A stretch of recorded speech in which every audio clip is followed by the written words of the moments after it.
क्या कोई संत महात्मा अपने अनुयायी को लड़ाई झगड़ा करने की सलाह देंगे या कोई संत हिंसा करने की शिक्षा अपने शिष्यों को दे सकते हैं? अगर नहीं तो संत रामपाल जी महाराज जी के अनुयायी द्वारा भिवानी के खरक गांव में 3 दिन पहले मारपीट क्यों की गई? आखिर कौन सा गुनाह खरक गांव के युवाओं ने किया था जिसकी सजा उन्हें लाठी डंडों से मिली? गांव में आखिर क्या करने आए थे संत रामपाल जी के समर्थक और गांव वालों की इतनी संख्या के बावजूद भी आखिर क्यों पीटे गए गांव के युवा? इतनी बड़ी घटना होने के बाद आखिर पंचायत ने क्या फैसला लिया और इस घटना में क्या क्या नुकसान हुआ और संत रामपाल जी के अनुयायी का क्या कहना है, इन सभी बातों की जानकारी इस वीडियो के माध्यम से आप सभी जानने वाले हैं। नमस्कार साथियों, मेरा नाम है नरेश और आप देख रहे हैं एनके विचार मंथन। हिंसा से अहिंसा की ओर ले जाने का मार्ग संत सद्गुरु सदियों से बताते चले आ रहे हैं और जो भी इंसान सच्चे संत के सानिध्य में रहता है तो वो इंसान राक्षस से दयालु बन जाता है। लेकिन आए दिनों में संत रामपाल जी महाराज जी के अनुयायी द्वारा मारपीट की खबरें निरंतर देखने को तथा सुनने को मिलती है। लेकिन ऐसा क्यों होता है और इसके पीछे क्या सच्चाई है? संत हमें शिक्षा देते हैं कि हमें हिंसा तथा गाली गलौज नहीं करना है, लेकिन अगर हमें कोई मारने को आए तो हम चुपचाप उसका मार खाते रहे और कुछ ना करें, ऐसा तो नहीं हो सकता है।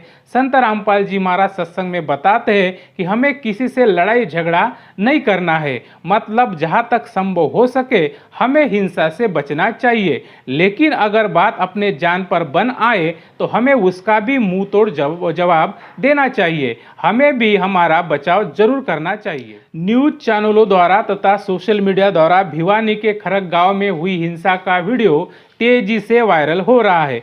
सभी संत रामपाल जी महाराज जी के अनुयायी को दोषी मान रहे हैं और संत रामपाल जी महाराज जी के शिक्षाओं के बारे में सवाल उठा रहे हैं। गांव के युवा भी संत रामपाल जी महाराज जी के समर्थकों की गलती बता रहे हैं। आखिर क्या वजह हो सकती है जिसके कारण एक दूसरे पर सभी टूट पड़े? साथियों, इस घटना को न्यूज चैनल वाले तोड़ मरोड़ कर जनता के सामने पेश कर रहे हैं। आखिर ये विवाद कैसे शुरू हुआ और इसमें किसकी गलती थी? या एक सुनियोजित दंगा था और इसका मास्टरमाइंड कौन था? ये सारी बातें अब हम विस्तार से जानेंगे। पहले आप ये विवाद की छोटी सी वीडियो क्लिप देखें।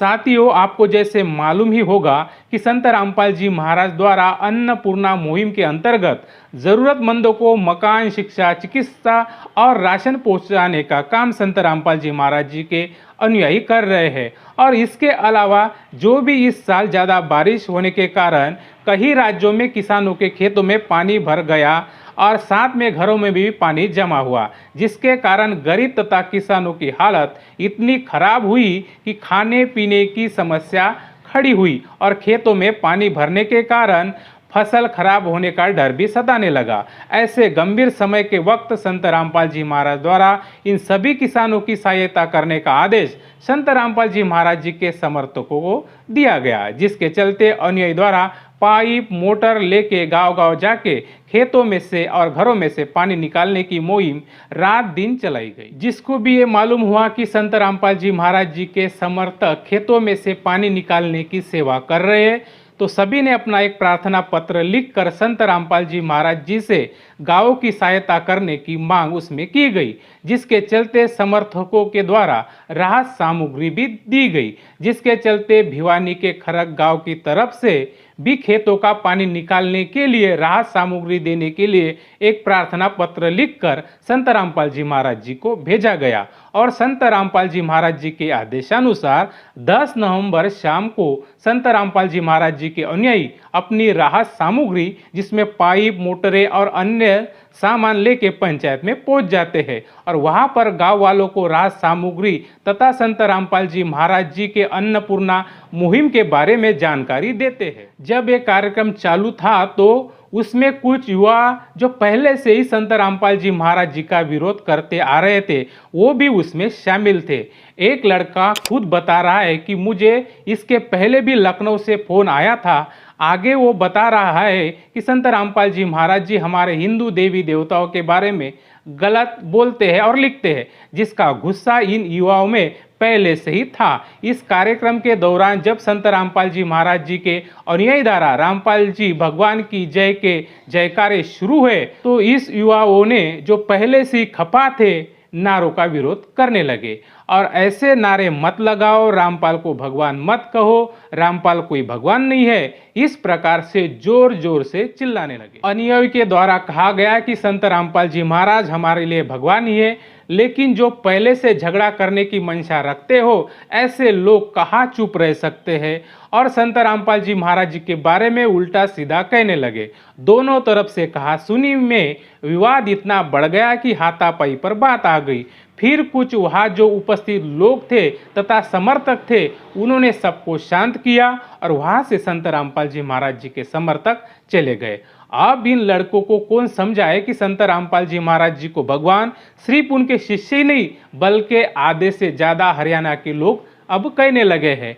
जो हमारी कठिनाइयों में मदद करता है वो हमारे लिए भगवान के समान ही होता है। और रही बात संत रामपाल जी महाराज जी के अनुयायी की तो गुरु शिष्य के लिए भगवान ही होता है और यही सीख हमें हमारे सनातन धर्म से भी मिलती है। साथियों, ये एक सुनियोजित दंगा था, यह बात यहाँ पर साफ होती है क्योंकि ये लड़का खुद कह रहा है कि मुझे लखनऊ से फ़ोन आया था और संत रामपाल जी महाराज हमारे देवी देवताओं का अपमान करते हैं। यही मंशा के कारण संत रामपाल जी के ज्ञान का विरोध अज्ञानी लोग करते हैं और ऐसा महान कार्य संत रामपाल जी महाराज जी कर रहे हैं जो कोई भी संत संस्था या सरकार आज तक नहीं कर पा रही है, जिससे लज्जित होकर संत रामपाल जी महाराज जी के मिशन को बंद तथा बदनाम करने का प्रयास गुंडों द्वारा निरंतर किया जा रहा है।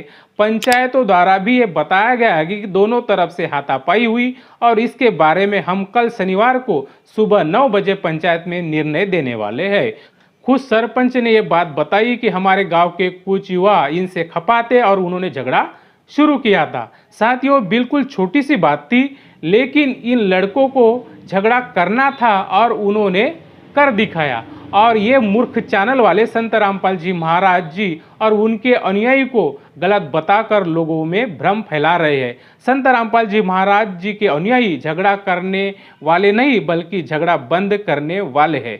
साथियों, आज की वीडियो में बस इतना ही। अगर आपको वीडियो अच्छी लगे तो इसे लाइक करें, शेयर करें और आपके कुछ विचार हो तो उसे कमेंट सेक्शन में ज़रूर लिखें। और हाँ, अभी तक आपने हमारे चैनल को सब्सक्राइब नहीं किया है तो चैनल को सब्सक्राइब ज़रूर करें। फिर मिलते हैं और एक नए विचार मंथन के साथ। धन्यवाद।